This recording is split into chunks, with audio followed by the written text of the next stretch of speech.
Hello बच्चों, let us see the question. An amount of 0.01 mole of SO2 HCl2 is hydrolyzed completely in sufficient water and no gas is allowed to escape out. And the solution is diluted to 200 ml.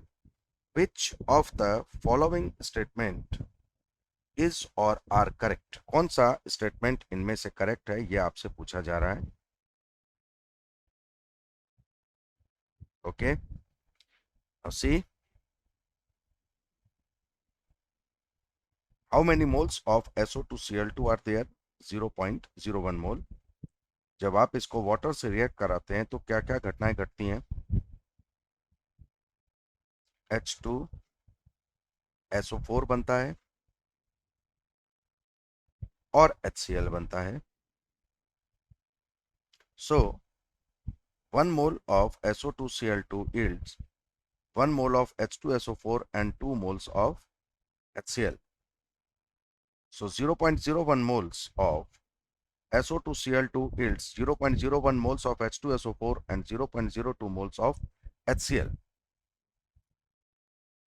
What should be concentration of H2SO4?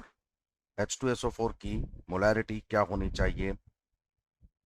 0.01 मोल, जहां volume 200 ml यानी 0.2 कर दिया गया हो, वहां पर इसकी concentration होनी चाहिए 0.05 मोलर, यानी option A is correct. Now what should be molarity of HCl solution? 0.02 moles are present in 0.2 liter, that is 1 by 10. Molarity of HCl must be 0.1 molar. So option B is also correct. Option A and option B both are absolutely correct. Okay. A volume of 20 ml of solution exactly requires 20 ml of 0.2 molar NaOH solution for complete neutralization. ठीक है, हम check करते हैं. Moles of NaOH जो titrate करेंगे, equivalents of H2SO4, equivalents of HCl, इन दोनों को titrate करेंगे.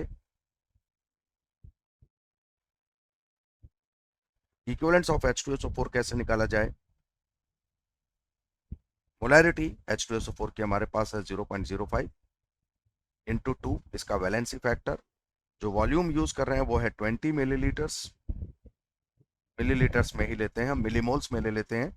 HCl की मोलैरिटी है 0.1 और वैलेंसी फैक्टर है 1.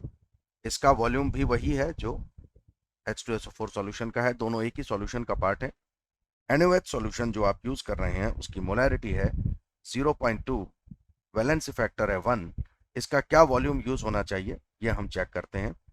सो 0.1 into 20 plus 0.1 into 20 divided by 0.2 into 1, that is 0.2. So V is what? 0.2 plus 0.2, that is 0.4 divided by 0.2. Point से पॉइंट कैंसिल कर दीजिए. 2.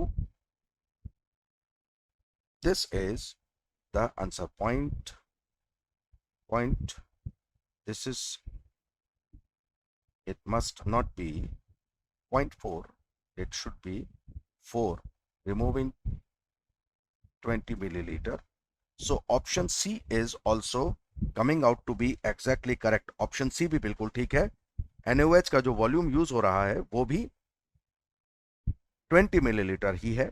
And finally, when 100 ml of the solution is treated with excess of AgNO3, 1.435 gram of AgCl will precipitate out. Okay, this is option D, जहां आप AgNO3 को react करा रहे हैं. H2SO4 नहीं, सिर्फ AgCl फॉर्म होना है, इसलिए HCl रिएक्ट होगा, AgCl फॉर्म होगा. 100 मिलीलीटर ऑफ सॉल्यूशन, HCl का कितने मोल आप यूज कर रहे हैं? HCl के जितने मोल्स हैं उतने ही मोल AgCl के फॉर्म होंगे. How many moles of HCl are there? Its molarity is 0.1 mole per litre and its volume जो आप यूज कर रहे हैं वो है 100 ml, मतलब 0.1. So how many moles of AgCl must be there? बिल्कुल यही होना चाहिए.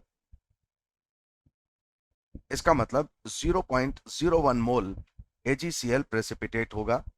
What should be mass of AgCl? 0.01 mole into 108 plus 35.5, 143.5 grams. So what should be mass of AgCl precipitated? 1.435 gram. This is fourth and last option, which is absolutely correct. So all four options are correct in this case. I hope you understood. Best of luck.